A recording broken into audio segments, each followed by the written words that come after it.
इन गुलामी की बेड़ियों को और उन सामंतशाही ताकतों को सबक सिखाने का कि अब हम जुल्म नहीं सहेंगे। अब हम किसी भी कीमत पे किसी भी अन्याय अत्याचार को बर्दाश्त नहीं करेंगे, चाहे वो चंद्रशेखर आजाद के साथ हो या गांव में रहने वाले आम किसी किसान, कामगार, नौजवान, महिला, मजदूर किसी के भी साथ होने इस अन्याय को नहीं सहेंगे। ये सबसे बड़ा मौका आपके पास आने वाला है और मैं ये आपसे आग्रह करूंगा, ये राजधानी है हमारी, मैं इस बात को जानता हूं, ये आगरा से लगी हुई ये राजधानी है हमारी। मैं आपसे अपील करूंगा, आपने मिट्टी के पुतलों को ताकतवर बनाया। मैंने आपसे पहले कहा कि सबके लिए अपनी जान कीमती होती है, लोग रोटी और जान के लिए जीते हैं। मैं अगर जीता हूं, अगर मुझे ये दूसरा जन्म मिला है तो मैंने पहला जन्म भी आपके नाम सब कुर्बान कर दिया था और मेरा ये जन्म भी आपके नाम कुर्बान रहेगा। आप इस बात को जान लें। ना मैं आपके स्वाभिमान, सम्मान, आपके हक अधिकारों से पहले समझौता करता आया और ना आप करूंगा। मेरी जान जा सकती है लेकिन मैं कभी आपके अधिकारों के को झुकने नहीं दूंगा, ये वादा करने के लिए भरत कुरान।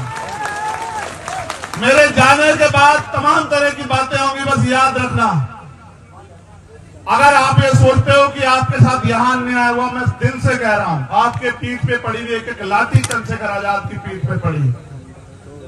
जब कोई जालिम, देखो मुझसे लड़ाई क्या है मैं बता देता हूं, हमसे पहले नहीं होता था कि कोई ताकतवर किसी की बच्ची को नोच ले, किसी का अपमान करे, किसी को गलत निगाह से देखे, किसी को घोड़ी पे ना बैठने दे, किसी की मूछें रखने पे हत्या कर दे, किसी की मटकी छूने पे हत्या कर दे। अब से पहले नहीं होता था, लेकिन अब होता है कि अगर ऐसा कोई करता है तो वो मिनट से पहले जेल जाता है, उसका बाप भी उसको बचा नहीं पाता। होता जो ये सोचते थे कि ये किसान कमेरे, दलित, पिछड़े, अल्पसंख्यक समाज के लोग, आदिवासी समाज के लोग उनकी जागीर है, उनके गुलाम है, इनका शोषण करना उनका जन्मसिद्ध अधिकार है, आज वो लोग मिनट से पहले जेल में जाते हैं, उनको सजा होती है। उनको ये चुभने लगा कि आज एक लाखों चंद्रशेखर खड़े हो गए हैं, आज हर गली में चंद्रशेखर है, इस भरतपुर में हजारों चंद्रशेखर हैं जो सीना तान के खड़े हैं, जो जवाब देना जानते हैं।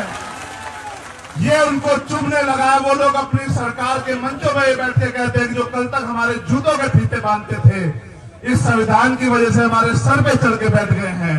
ये वो कहते हैं।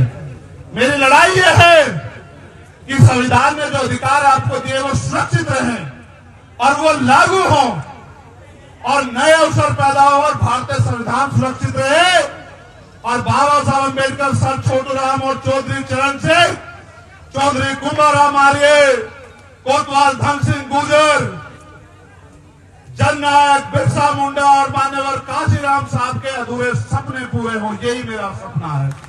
इसलिए मैं राजस्थान में हूं।